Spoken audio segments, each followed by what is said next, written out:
Hello and welcome to Golf Destination from the Sociable Studios. I'm Meredith Gorman.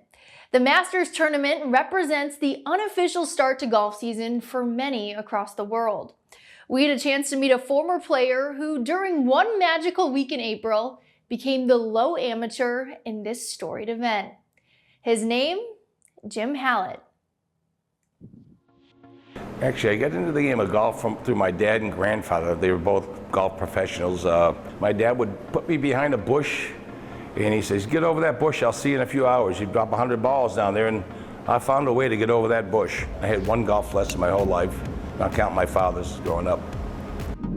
Jim found success on the local level, but he soon became a force on the state and regional levels. After I won my first Mass Amateur, I won the New England Amateur right after that, and from there I moved on to the Northeast Amateur and the U.S. Amateur after that. And it's how I got into the Masters, is from the U.S. Amateur.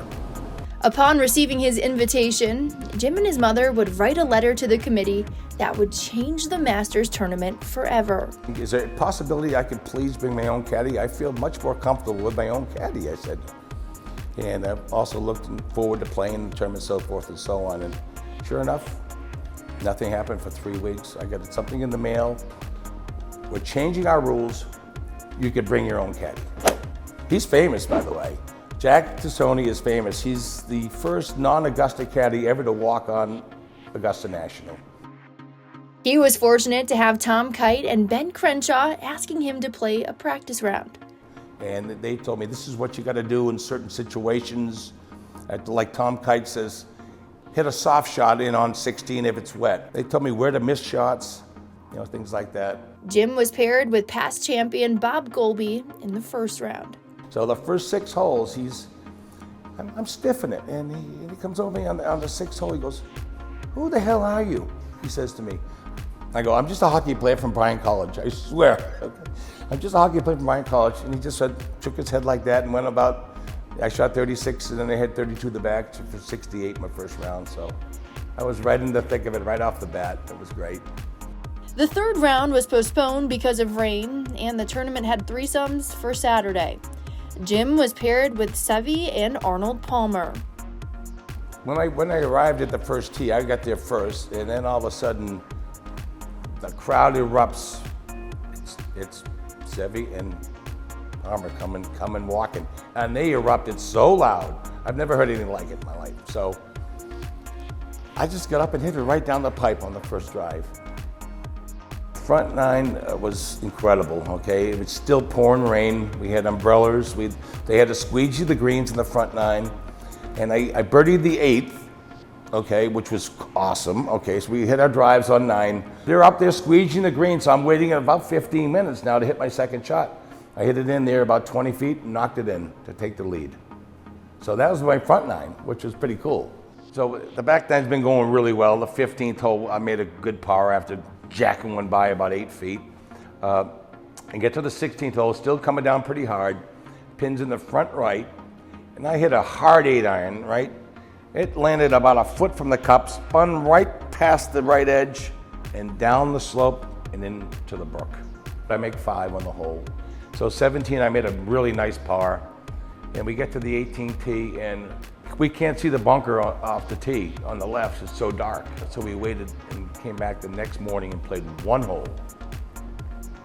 And I made par. I had already made low amateur because I was the only amateur to make the cut.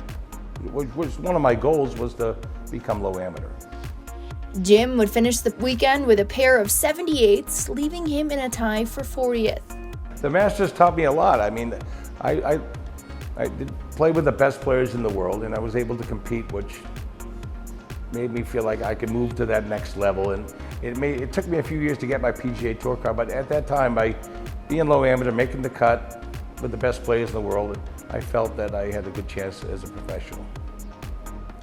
Jim would play for 9 years on the PGA Tour until injuries ended his career.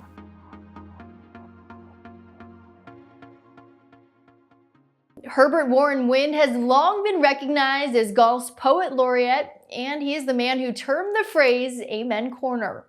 In what is believed to be his last television interview, he talks about the game he loved and covered for half a century. The whole thing about golf, there's so many people who play well in many different eras. When I was beginning to cover golf, Hogan was having trouble. He had a lot of talent, but he had a hook, and he wasn't putting well. And you saw him develop from a guy who could hit the ball pretty darn good into a great player. You saw people like Byron Nelson, who I think is one of the nicest men I've ever met. A judgment that many people join me in. There's some awfully nice people in golf. I got to know Jones well. Jones had one of the most wonderful minds. He was an engineer. He went to Harvard after he got out of college. He became a lawyer. He was also a very nice man. He had whatever great people have that enabled them to do things that they shouldn't be able to do. Just being in his company was something. I'm not kidding. He was a good friend. I knew Jack Nicklaus very well. I know Jack Nicklaus very well. When I first met Jack, he was young. He got a little stubborn when he turned pro and made a lot of money early. Essentially a nice guy, he had a wonderful father. I think Jack learned more between the age of 35 and 50 than anyone I've ever seen. And there was a particular moment when I thought he was just about growing up. I think it was the 1969 Ryder Cup match, which was played in England. And in the last match, he and Tony Jacklin were playing together. And the whole thing was tied as they came down the stretch. Jack had to play first, and he had to play a very tough breaking putt, and he managed to get it. Then he got up and picked up Tony's ball and threw it to him. So I don't think you would have ever missed this putt, but I'm not going to give you a chance. The players on the United States team were furious with him. They said, why don't you give him a chance to miss it? He said, my God, this has been such a great match. It's not going to hurt if we tie this match. We'll go on from here. It was played, in my opinion, in the spirit of what the games are supposed to be. And I got a lot of credit for giving the guy a little putt. Jack had grown up into a great guy. I like him very much. Ben Hogan, when we worked together on the modern fundamentals of golf, we met 2 times for 5 days.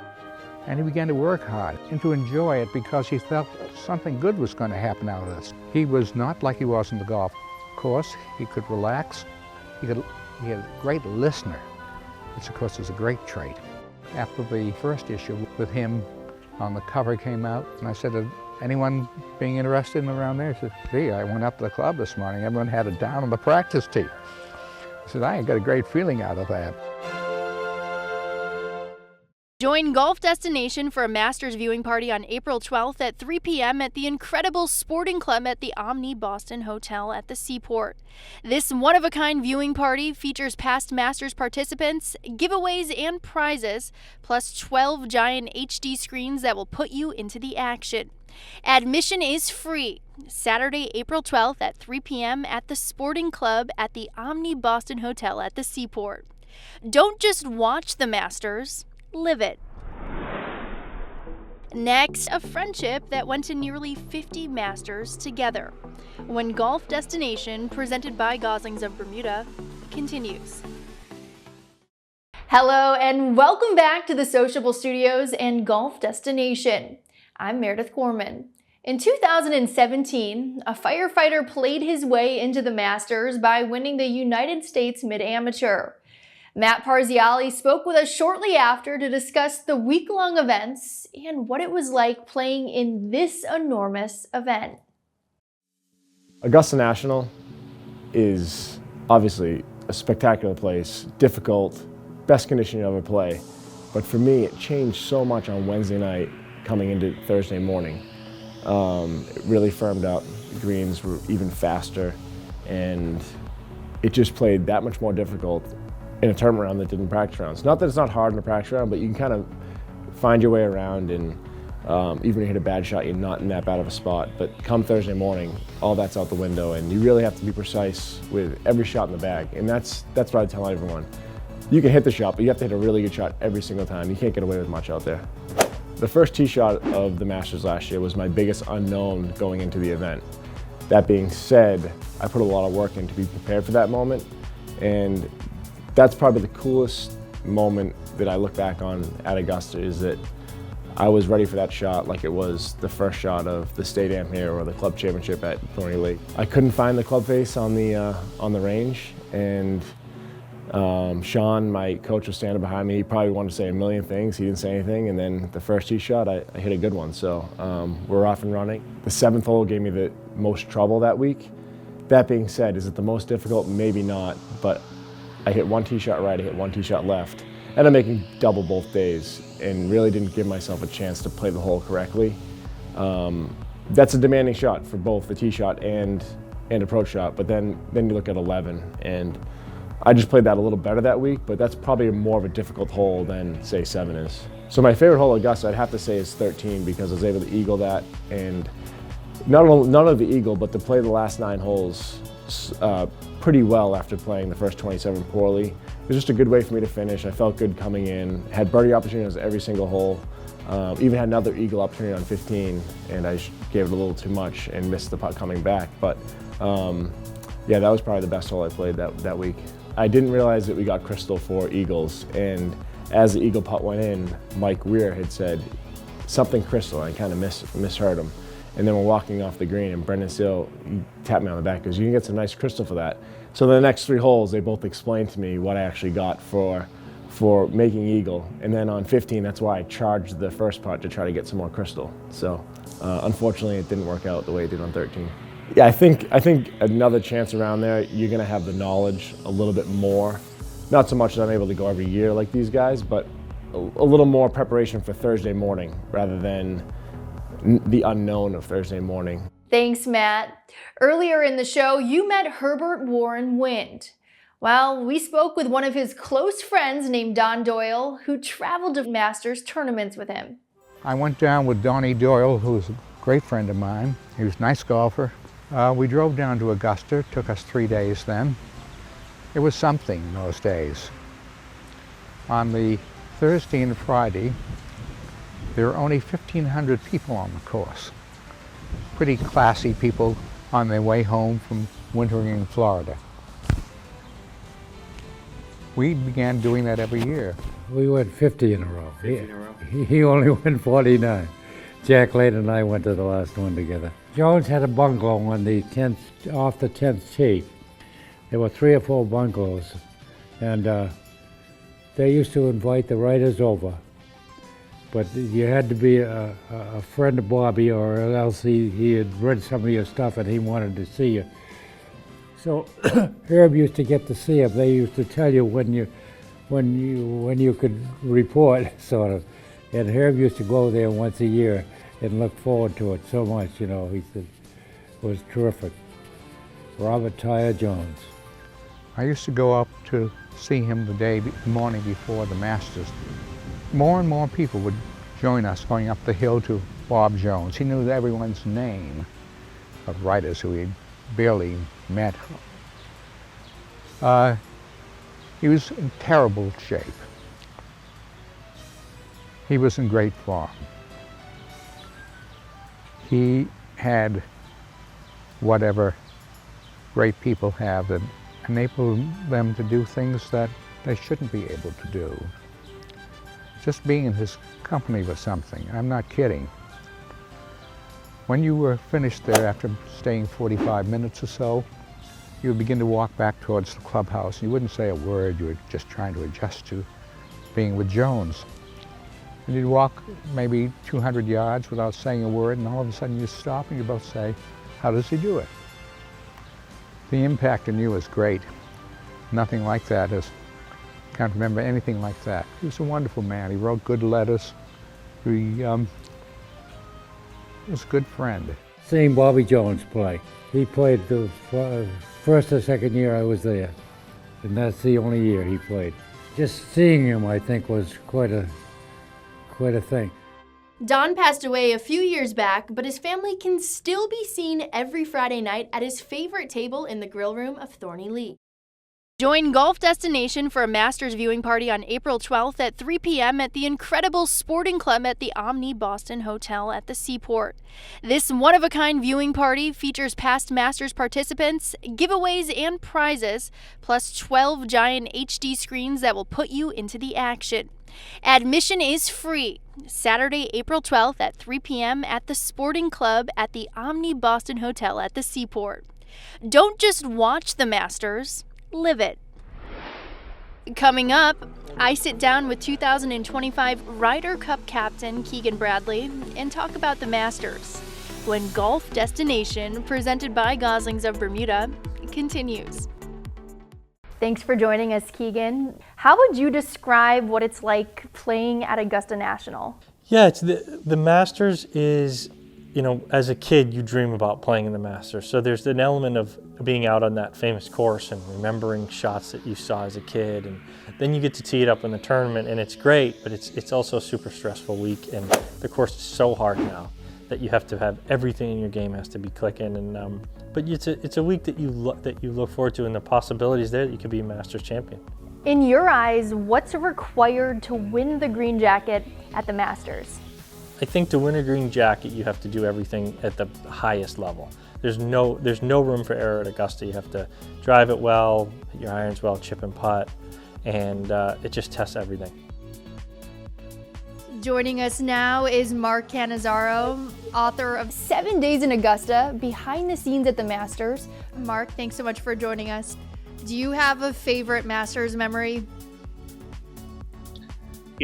I have a lot of really cool memories. I think, as cliche as it might sound, the memory of walking in the gates for the first time and seeing how pristine and almost perfect to the point where it almost didn't look real. That to me, I think that anybody that goes to Augusta for the first time, it is blown away by this, not a leaf or a pine cone out of place kind of thing. So I know that's not a golf-related thing, but it's my first memory. Is just kind of as soon as you get in there, you're just looking around. It's like it's kind of like an adult, in a kid's Disney World, kind of vibe. For those of us who have never been to the Masters before, we've heard all about the pageantry that goes into it, some of the rules. But from your perspective, someone that's been there before, is there anything that goes on behind the scenes during Masters Week that viewers at home might not know about?